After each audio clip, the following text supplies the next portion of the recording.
Welcome. वृषालीज corner आपल्या स्वामीमय चॅनलमध्ये सर्वांचे खूप खूप स्वागत आहे. असेच नवनवीन व्हिडिओ बघण्यासाठी नक्की चॅनल सबस्क्राईब करा. श्री स्वामी समर्थ. सर्वांना श्री स्वामी समर्थ. तर सर्वांना आजचा दिवस खूप छान आनंदाचा जावो आणि स्वामी महाराज तुमच्या मनातल्या सर्व इच्छा पूर्ण करो हीच माझी स्वामींच्या चरणी प्रार्थना. तर गणपती बाप्पा आपल्या घरी आलेले आहेत आणि आज मी उकडीचे मोदक बनवणार आहे. तर म्हटलं ही रेसिपी तुमच्यासोबत पण शेअर करू.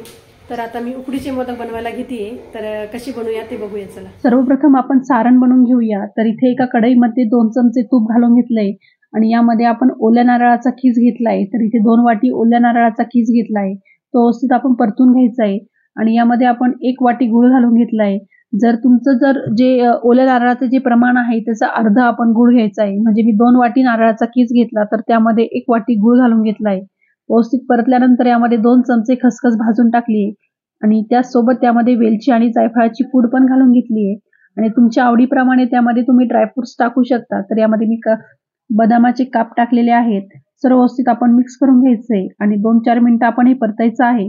तर आपलं सारण हे पूर्णपणे छान झालेलं आहे. इथे आता 2 वाटी तांदळाच्या पिठाची खिशी घेते. तर त्यासाठी इथे 2 वाटी पाणी घेतलंय. त्यामध्ये चवीनुसार मीठ घालून घ्यायचं. 1 चमचा तूप घालायचंय आणि त्यासोबत इथे मी अर्धा चमचा साखर घालून घेतलीये.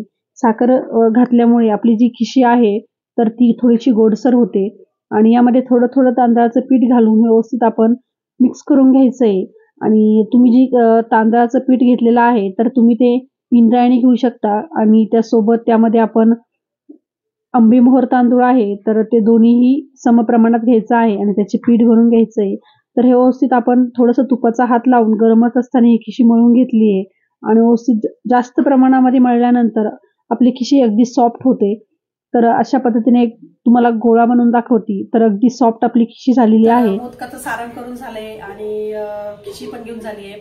तर मी मोदकाच्या साच्यामध्ये उकडीचे मोदक बनवणार आहे. तर सर्वप्रथम हा साचा आहे. तर या साच्याला आतमधनं आपण तूप लावून घ्यायचंय. तूप लावल्यामुळे काय होतं की आपला मोदक हा साच्याला चिटकत नाही.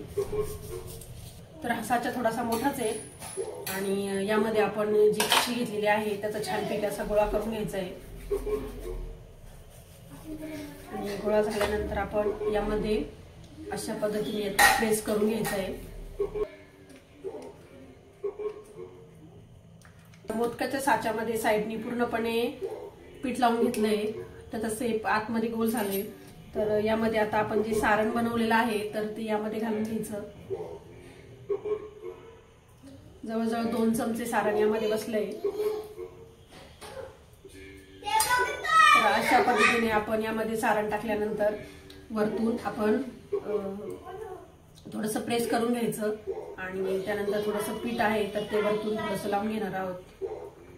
एक्स्ट्रा जे पीठ आहे तर ते साईडने थोडंसं आपण प्रेस करून घ्यायचं.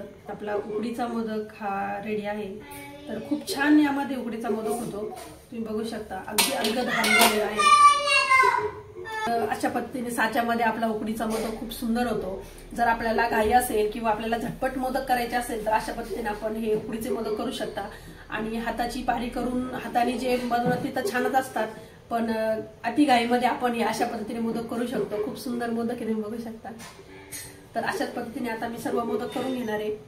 तर माझे उकडीचे मोदक बनून झाले आहेत आणि अगदी सोप्या पद्धतीने आपण साच्यामध्ये अगदी सुबक असे उकडीचे मोदक करू शकतो. आणि त्यावरती मस्त छान केसर लावलंय आणि आता हे मी उकडण्यासाठी ठेवणार आहे. पाण्यामध्ये गरम होत आलंय आणि यावरती आपण हे ताट ठेवून द्यायचंय.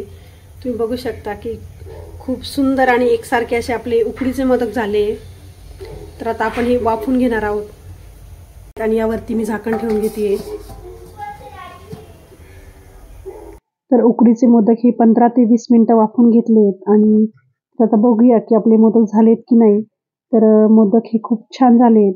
तर आता गणपती बाप्पाला नैवेद्य दाखवून घेतलाय आणि आता आम्ही गणपती बाप्पाची आरती करून घेणार आहोत.